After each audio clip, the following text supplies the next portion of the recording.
Hello and welcome to 7 Days of Gaming, the biggest stories from the last week in the PC gaming world. I'm your host, Alex Pace, and this is the premiere episode covering the week from 24th November to 1st December 2016.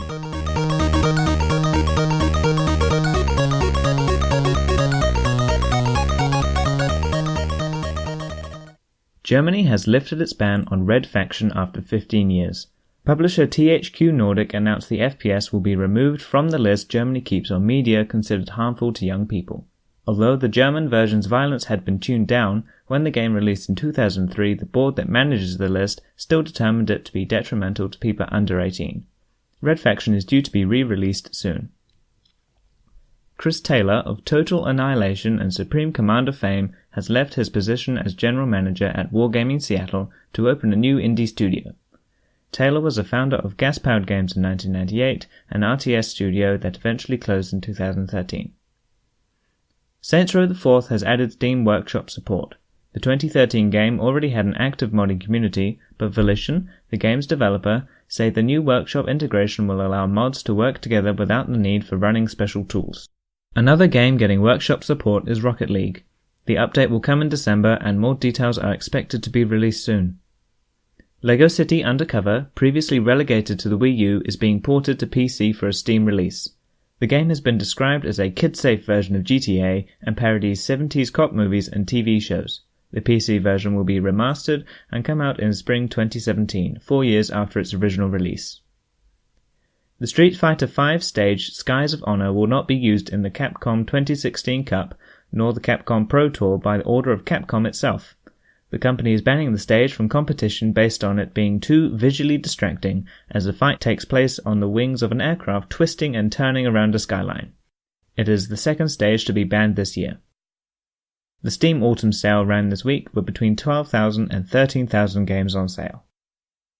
Steam has also announced its first Steam Awards to be held at the end of the year, with 8 categories ranging from the I'm Not Crying, There's Something in My Eye award to Best Use of a Farm Animal.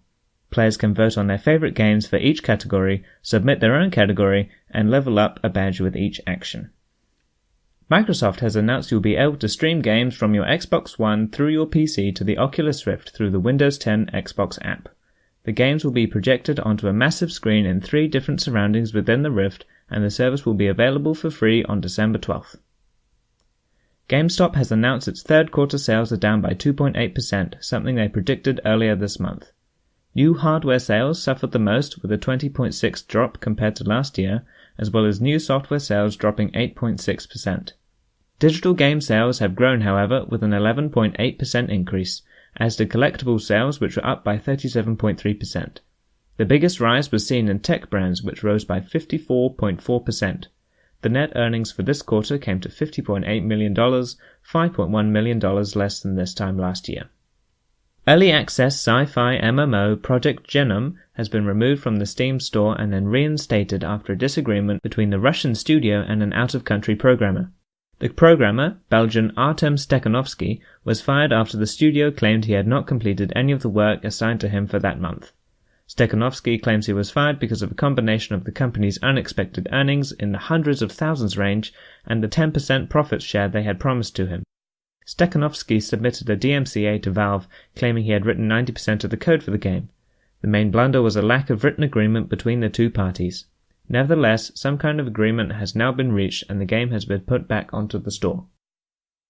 The Open Source Virtual Reality Consortium has announced Steam compatibility for their platform, which aims to make it easy for developers to make games for any kind of virtual reality headset. OSVR say they are a movement founded to create a universal open-source VR ecosystem for technologies across different brands and companies, giving you the freedom to combine different brands of head-mounted displays and controllers to experience VR the way you want to. BioWare says Mass Effect Andromeda will be the biggest game ever made by the studio. The game's producer, Mike Gamble, said there will be many different kinds of encounters from combat to story-driven, which will add more depth to the main path. The studio aims to make each and every area memorable, even those that are not part of the main story. Andromeda still has no release date, though retailer listings suggest March 21st. Playdead, the studio that made Limbo, has removed the DRM anti-tamper device Denuvo from its latest game, Inside. Denuvo makes it hard for players to pirate a game by preventing the reverse engineering or circumvention of pre-existing DRM solutions, like those provided by Steam or Origin. The studio has not given a reason for this change, though fans are speculating between the recent release on GOG, an anti-DRM storefront, and the use of Denuvo to ensure sales for the first 6 months without piracy. Inside is now also available as a demo on the Steam store. Peter Molyneux wants to make a Fable 4, although he says the original team would have to get back together first. It's crazy Fable 4 isn't being made, he says. I would love to do Fable 4. He also mentioned difficulties with the publisher for the series, Microsoft, around things like censorship and racial representation. Ubisoft's Vice President of Live Operations says the company wouldn't be the same if a potential takeover by French media giant Vivendi were to take place. He says Ubisoft has been so successful because they are a super independent and very autonomous company. He claims he would lose that if things move forward in that direction. In other Ubisoft news, the company has announced its 30 days of giveaways. Every day leading up to Christmas, an advent calendar-like system will allow you to unlock freebies from wallpapers to games like Assassin's Creed 3, as long as you have an Ubisoft account. Some items from previous days are still unlockable, but others will expire and won't be available for the whole month. The giveaway is available at 30days.ubi.com. Lastly, Ubisoft say that their current VR title, Eagle Flight, and all other VR content it produces will be cross-platform supported, playable on Oculus Rift, HTC Vive, and PSVR. No Man's Sky has undergone a major update, adding base building, worker recruitment, survival, creative, save points, item stacking, and a quick access menu. It also adds the option to purchase a freighter ship, which you can teleport resources to and summon from anywhere in the galaxy. You can farm crops and research technology on your base, and teleport between it and space stations. A file in the game also hints at ground-based vehicles, something that has not been officially announced. Hello Games said the update was a foundation for things to come, and a small step in a longer journey. Since the update, player numbers have risen to peak at 8,000 concurrent players, although that's dwarfed by the launch month average of 37,000 and the record peak of 200,000. In other No Man's Sky news, the UK Advertising Standards Authority has ruled that the screenshots, trailers, and text description for the Steam page for the game did not breach advertising code. The ASA say the overall impression of the ad was consistent with gameplay and did not exaggerate the expected player experience of the game. Hello Games say it was fairly straightforward to locate the type of content shown in the ad and to demonstrate that such content was commonly experienced by all users who played No Man's Sky for an average period of time. They also stated all material features from the ad that had been challenged by complainants appeared in the No Man's Sky universe in abundance. While each player experienced different parts of the No Man's Sky universe, there was a low probability that anyone playing the game as intended would fail to encounter all these features in some form within an average playthrough. Football Manager 2017 now features multiple Brexit scenarios, the harshest being a hard Brexit, where any players emigrating to England will need to have a long-term, proven record of ability, something which could rule out a fair number of current Premier League players. Since the Division released its 1.4 patch, player numbers have returned to launch time levels. Ubisoft says that success was through taking the time to work through and fix all the problems in the game before releasing any new content, as it proves the company's commitment to improving the game. Team Liquid has won the Dota 2 Season 6 tournament, winning a best-of-5 series and featuring a fantastic clutch by Rookie of the Year award winner Amr Miracle Al-Bawaki. The win netted the team $90,000 and the first victory since Epicenter earlier this year. In other esports news, the European qualifiers for the Heroes of the Storm Championship ran this week, with the winners still undecided until December 3rd.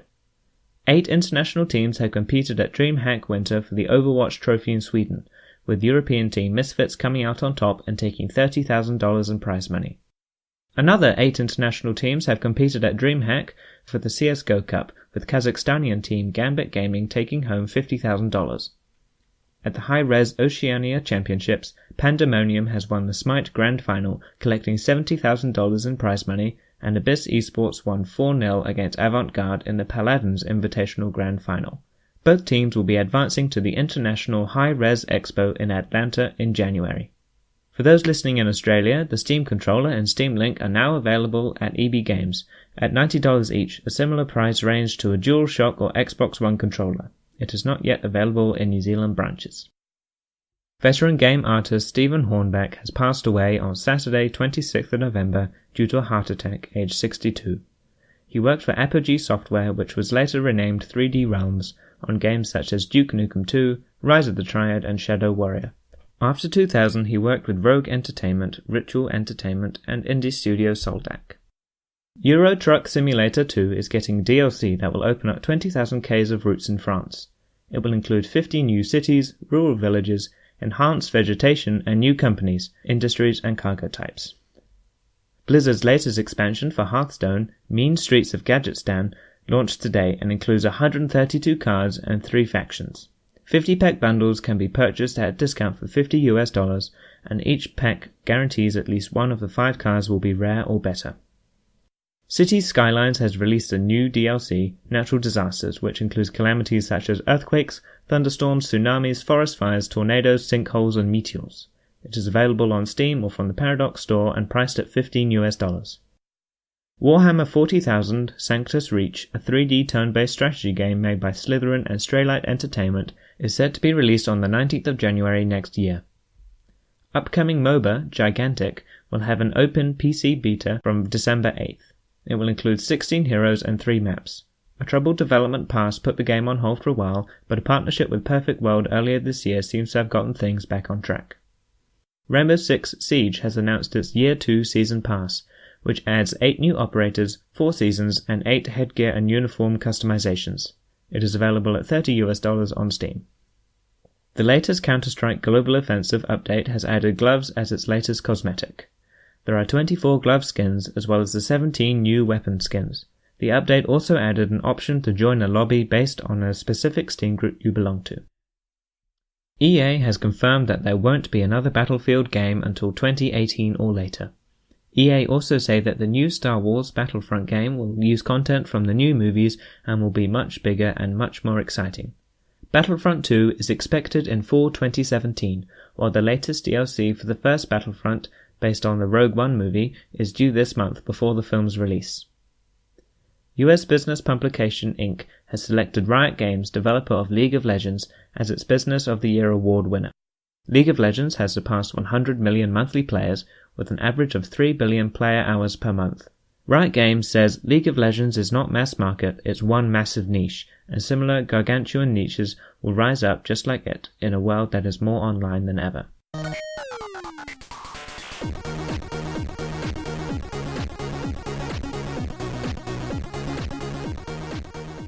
Okay, and the top 10 sellers on Steam this week were GTA 5, Planet Coaster, The Witcher 3 Wild Hunt Game of the Year Edition, Doom, Fallout 4, Rise of the Tomb Raider, Counter-Strike Global Offensive, Civilization 6, and Rainbow Six Siege. And the games that released this last week were Heartonomics, Lost Count, 8-Bit Arena VR, Ninja Smasher, Reptilians Must Die, Cosmic Sugar VR, Delicious, Emily's New Beginning, The Journey of Forgotten Memories, Runes, Liquid Pinball, Star Phoenix, which is in early access, Theme Park Studio, Peak Angle, Drift Online, Z Exemplar, Rugby Union Team Manager 2017, Clazer, which is in early access, Afterlife, Story of a Father, The Purge Day, Fallen Mage, Marblies, Slimes, Andorran Sky XD, Hex Phase, Red Spider, Vengeance, Marrow, Giants, Citizen Kabuto, Dawn of Andromeda, Maze, The Dwarfs, Beaker Reloaded, Asteroid 2000, Akuto, Manned World, Redie, King Lucas, Mechatronics Attack, Phase Shift, Space Junk Patrol, Stargazer Christmas, Crumbled World, Demon Hunter 3, Revelation, Drones the Human Condition, Empyrean, and 4 Team. Crikey, that's a lot of games.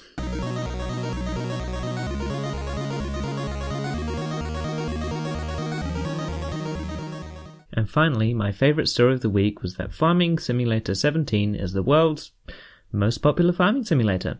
The game from Giant Software and Focus Home Interactive has sold 1 million units in 1 month, twice as much as the previous game in the series.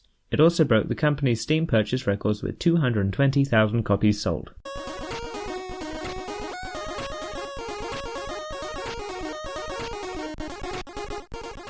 Thanks a bunch for listening to the episode. You can check it out at 7davesofgaming.com and sign up for email updates there.